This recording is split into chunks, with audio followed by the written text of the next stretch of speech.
Hello दोस्तों। तनाव क्या है? तनाव शरीर की रोजमर्रा की डिमांड और चैलेंज के प्रति शरीर की प्रतिक्रिया है। या तो दूसरे शब्दों में कहिए तो डे टू डे लाइफ में जो भी बदलाव, प्रेशर और थ्रेट के कारण शरीर और मन की प्रतिक्रिया है। या तो ये रियल या इमेजिनरी हो सकती है।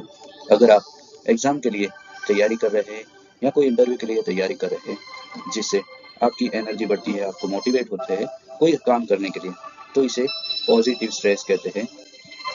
और अगर आपका कोई फाइनेंशियल लॉस हो गया है या तो आप कोई कर्जे में डूबे हुए हैं या आपके नियर या डियर वन का कोई डेथ हुआ है जिससे आप सैड और एंशियस हो गए हैं, तो इसे डी स्ट्रेस कहते हैं।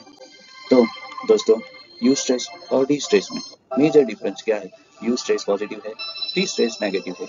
यू स्ट्रेस आपको एनर्जी देता है काम करने के लिए, डी स्ट्रेस में आपकी एनर्जी ड्रेन होती है। यू स्ट्रेस शॉर्ट टर्म होता है, जैसे डी स्ट्रेस लॉन्ग टर्म होता है।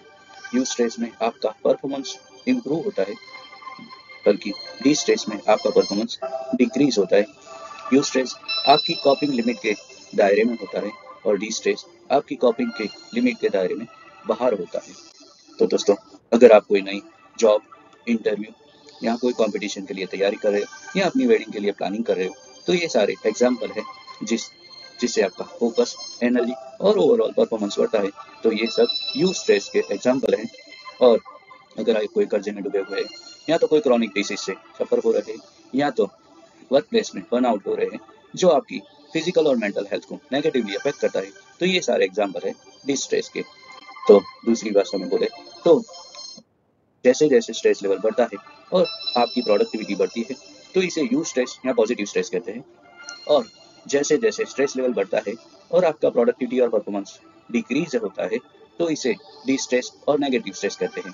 लॉन्ग टर्म में ये डी स्ट्रेस आपको कई बीमारियां जैसे migraine, hypertension, diabetes, thyroid, autoimmune disease या साइकोलॉजिकल डिसऑर्डर जैसे कि डिप्रेशन, एंजाइटी, फियर, फोबिया जैसे डिसीज को भी इनवाइट करता है। तो चलिए, स्ट्रेस को कैसे मैनेज करना है हम सीखते हैं।